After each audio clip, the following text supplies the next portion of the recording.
韩国、日本都没这套玩法，诚意被动出圈背后的传播学逻辑。你有没有想过这么一件事？为什么在中国，一个演员的名字能凭空变成全网都在玩的梗？可同样这件事放到韩国，放到日本，几乎不会以这种方式发生。我跟你讲，这个问题是上周跟几个老粉聊天的时候被一句话勾出来的。起因很简单，最近刷手机，老是刷到一堆短剧，不是诚意演的啊，是别人的短剧，里面拿他的名字做谐音梗，当那个笑点，当那个 punchline 在用。然后你猜怎么着？恰好又撞上莲花楼，等等，莲花楼是哪一年的来着？2022年？不对，我查过了，是2023年，2023年7月23号首播的，到今年正好3年这个节点，3周年。而且你知道最狠的是什么吗？3年过去了，这剧今年暑期档还在几个卫视霸榜，3年了还在打暑期档，这个含金量自己体会。好，那么问题来了，一个演员的名字被别人的作品拿去玩梗，很多人第一反应是这是不是不太尊重人啊？今天我想从另一个角度，从传播学、从语言学的角度，把这件事彻底拆开给你看。因为说白了，这件事的分量比表面看到的重得多。我这期分4层来讲，你看到的，媒体没告诉你的真正的信号，以及这到底意味着什么。先说第一层，也就是表面这层。现象本身其实特别简单，就是有那么一批短剧，在台词里，在标题里，用诚意名字的谐音去制造记忆点。观众一听就笑，一笑就记住，一记住就转发。与此同时呢，莲花楼3周年，老粉自发在重刷，在剪辑，在怀念李莲花那个角色。两拨人本来八竿子打不着，结果在同一个时间窗口里撞上了。那天跟老粉聊起这个，有个细节挺打动我的。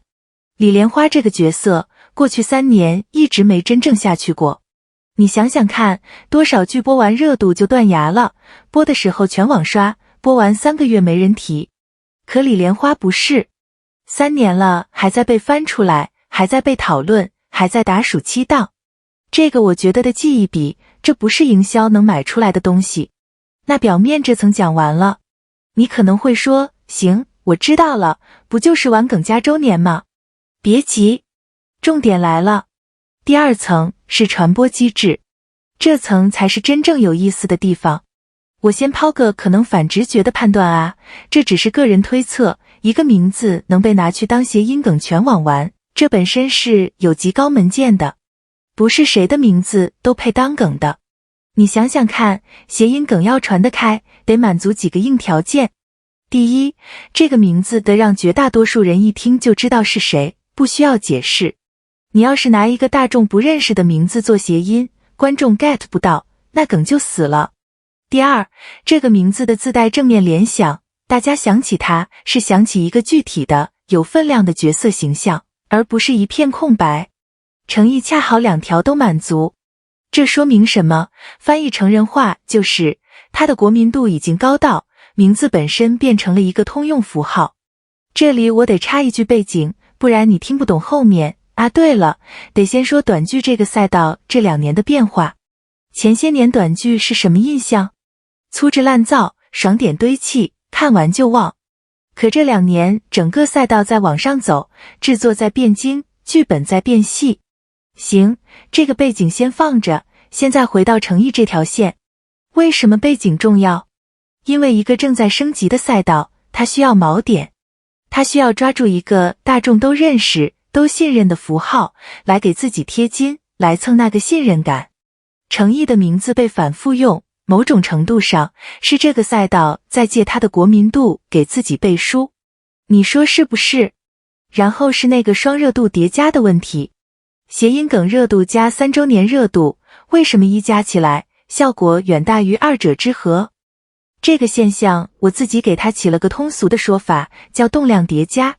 声明一下啊，这不是什么正经学术名词，就是我图省事这么叫，你可以这么理解，单独一股热度，像往平静水面扔一颗石子，涟漪一圈就散了。可2股热度撞在一起，是2颗石子同时砸下去，波纹交叠的地方，浪反而更高。玩梗的人把程毅的名字推到眼前，老粉的周年情怀又给这个名字灌进去具体的情感重量，一个负责广度，一个负责深度。广度加深度，那个出圈的能量就不是简单相加了。我承认这套解释我自己也是最近才想明白的，视角有限，你们比我懂得多，但我倾向于这个判断。好，顺着这个思路进第三层，这层是我最想聊的行业信号。咱们把镜头拉远一点，一个一直走正剧、走实力派路线的演员，他的名字无意中跟短剧这个赛道绑在了一起。很多人会觉得，这是不是掉价了？我的看法正相反，这恰恰是2026年这个节点上一个特别值钱的市场信号。你想啊，短剧要精品化，靠什么？靠往里注入更高级的审美标准，更严肃的表演认知。而程毅这种人，在大众心里代表的就是演技这条线的信任状。当他的名字成为这个赛道的高频符号，相当于给整个赛道立了一个隐形的质量标杆，大家会不自觉地拿程毅那种水准去要求短剧。这对赛道是好事，对他自己更是。说白了，这是走的是大旗，他人没进场，符号先进场，气质先立住了。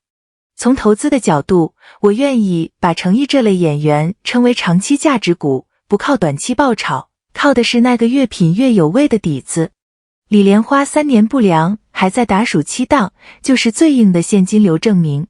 前2天群里为这个事炸锅了，有人问我，那被别人玩梗，程毅本人吃亏吗？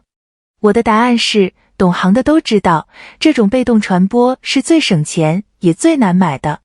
你花钱买的热度，大众心里门清，那叫营销。可这种从民间自发长出来的符号化，它带着信任，带着好感，它不需要1分钱营销预算。这种被动出圈是一个艺人商业价值里含金量最高的那一部分。第4层，收一下。这一切到底意味着什么？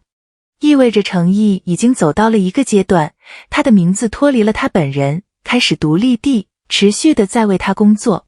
他没营业的时候，他的名字在短剧里被念；他没上新剧的时候，李莲花在被人一遍遍重看。这个状态是很多艺人熬10年都换不来的。而且我得说句公道话啊，这条路他走得不容易。一个坚持啃正剧、啃角色的人，能走到国民度这个层面，靠的不是运气，是一步一步作品垒起来的。这种坚持值得被看见。好，回到开头那个问题，一个名字凭什么能变成全网通用的符号？我现在的答案是，凭他用作品一点一点把自己的名字熬成了一个大众都信任的锚。谐音梗也好，周年也好，那都只是导火索。真正的火药是他这些年攒下来的国民度。这东西时间会证明，越往后越值钱。懂他的人会懂，这不是玩梗那么简单。行，这期就到这。你觉得还有哪个演员的名字也到了名字自己会工作这个层面？评论区聊聊，我看看跟我想的一不一样。咱们下期见。